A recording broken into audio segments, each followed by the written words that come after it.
Exodus chapter 20. Verse 1. And God spake all these words, saying. Verse 2. I am the Lord thy God, which have brought thee out of the land of Egypt, out of the house of bondage. Verse 3. Thou shalt have no other gods before me. Verse 4. Thou shalt not make unto thee any graven image, or any likeness of any thing that is in heaven above, or that is in the earth beneath, or that is in the water under the earth. Verse 5. Thou shalt not bow down thyself to them, nor serve them, for I the Lord thy God am a jealous God, visiting the iniquity of the fathers upon the children unto the third and fourth generation of them that hate me. Verse 6. And shewing mercy unto thousands of them that love me, and keep my commandments. Verse 7. Thou shalt not take the name of the Lord thy God in vain, for the Lord will not hold him guiltless that taketh his name in vain. Verse 8. Remember the Sabbath day, to keep it holy. Verse 9. 6 days shalt thou labor, and do all thy work. Verse 10. But the seventh day is the Sabbath of the Lord thy God, in it thou shalt not do any work, thou, nor thy son, nor thy daughter, thy manservant, nor thy maidservant, nor thy cattle, nor thy stranger that is within thy gates. Verse 11. For in 6 days the Lord made heaven and earth, the sea, and all that in them is, and rested the seventh day, wherefore the Lord blessed the Sabbath day, and hallowed it. Verse 12.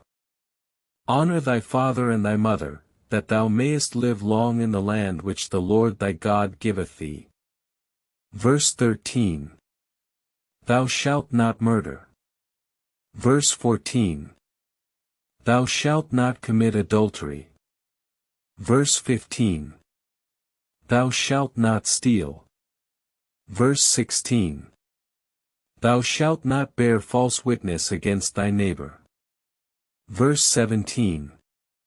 Thou shalt not covet thy neighbor's house, thou shalt not covet thy neighbor's wife, nor his manservant, nor his maidservant, nor his ox, nor his ass, nor anything that is thy neighbor's.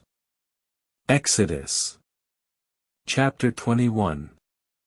Verse 1. Now these are the judgments which thou shalt set before them. Verse 2. If thou buyest an Hebrew servant, 6 years he shall serve, and in the 7th he shall go out free for nothing. Verse 3. If he came in by himself, he shall go out by himself, if he were married, then his wife shall go out with him. Verse 4. If his master have given him a wife, and she have borne him sons or daughters, the wife and her children shall be her master's, and he shall go out by himself. Verse 5. And if the servant shall plainly say, I love my master, my wife, and my children, I will not go out free. Context: this law reflects the ancient Near Eastern practice of indentured servitude, where individuals would serve a master in exchange for food and shelter. Exodus chapter 22. Verse 1. If thou lend money to them of whom thou expectest nothing, unto the poor that is needy, thou shalt not be grievous unto him, nor shalt thou lay upon him interest. Verse 2. If thy brother shall fall into decay beside thee, and he be unable to pay his debt to thee, then bear thou him patiently as a neighbor, and relieve his necessities. Verse 3. Take thou no usury of him or increase, but fear thy God, that thy brother may live with thee. Verse 4. Thou shalt not lend unto him upon usury, nor borrowest from him to usury. Verse 5.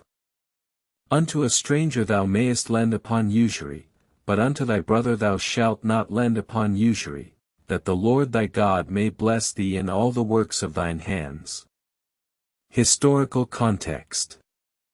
The laws found in this chapter and following are part of the Mosaic Code, a collection of laws given to Moses on Mount Sinai for the governance of Israel. Verse 6.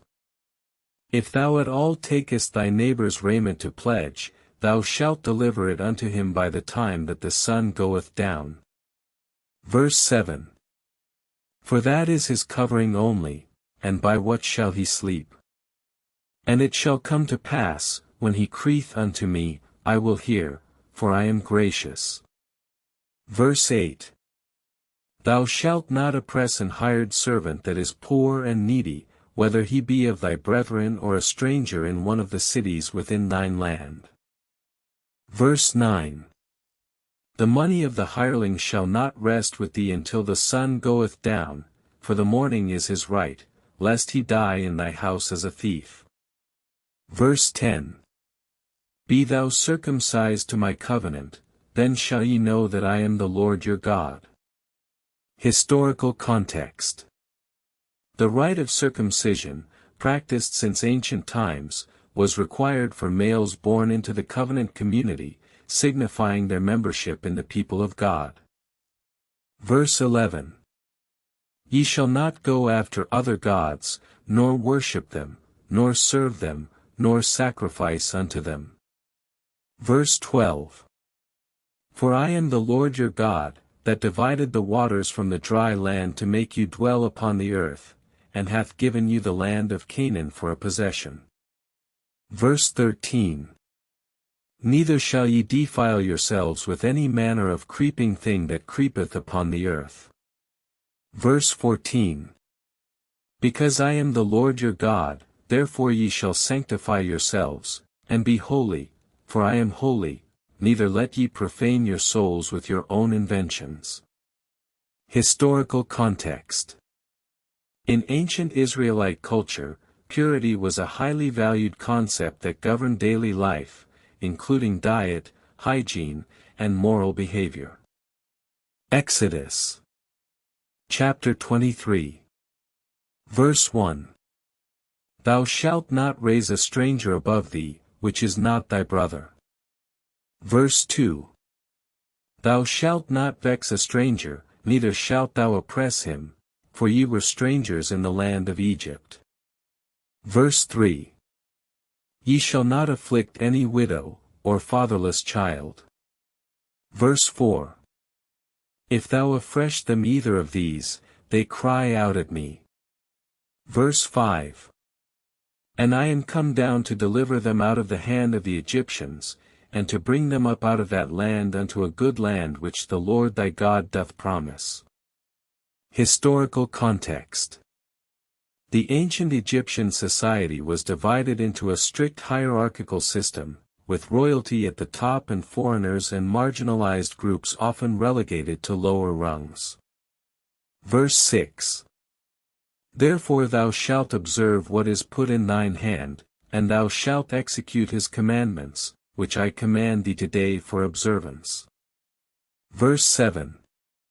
And these words, which I command thee this day, shall be upon thine heart. Verse 8. And thou shalt teach them diligently unto thy children, and shalt talk of them when thou sittest in thine house, and when thou walkest by the way, and when thou liest down, and when thou risest up. Verse 9. And bind them for a sign upon thine hand, that they may be as frontlets between thine eyes. Historical context. In ancient Israelite society, education was not limited to formal institutions but took place in the home and community, with parents passing down knowledge and traditions to their children. Verse 10.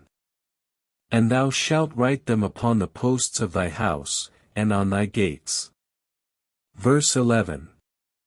That thy days may be multiplied, and the days of thy fathers, lying before thee, that ye may dwell in the land which the Lord your God giveth you forever. Verse 12.